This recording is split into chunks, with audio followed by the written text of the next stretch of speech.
This latest Smurfs reboot, touted as a fresh take on the iconic blue creatures, lands with a thud, squandering its star-studded cast and vibrant animation style on a story that feels as directionless as its lead, no-name Smurf.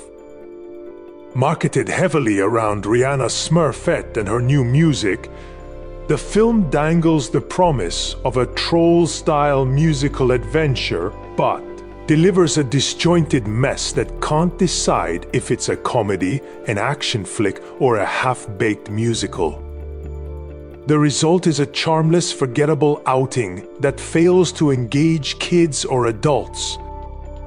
The plot follows no-name Smurf, played by James Corden, a character wrestling with his lack of a defining trait in a village where every Smurf is neatly labeled, like brainy, vanity, and so on.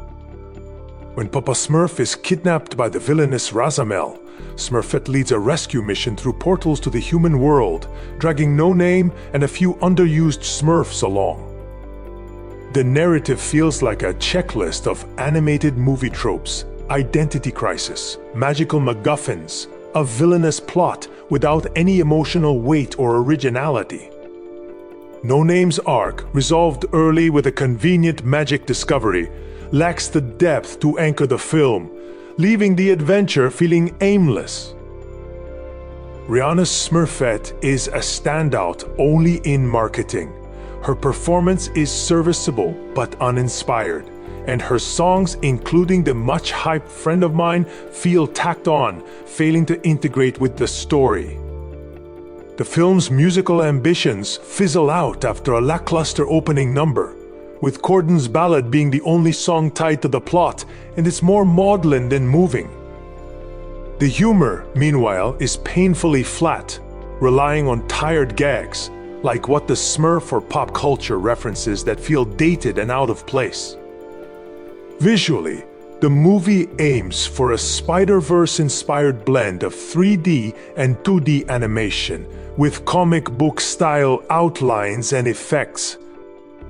While occasionally striking, the execution often feels cheap, like a budget video game from the early 2000s.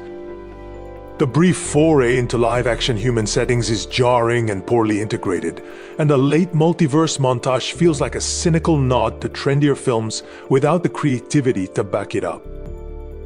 The talented ensemble, like Natasha Lyonne, Dan Levy, Octavia Spencer, and others, is wasted on one-note roles that add little beyond name recognition.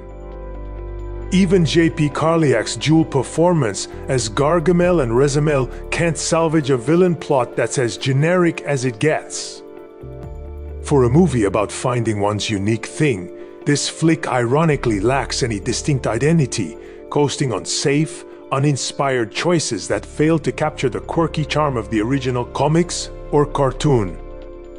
Kids might be mildly distracted by the bright colors, but parents will find little to justify the ticket price. It's not worth watching this in theaters. Just wait on your streaming service.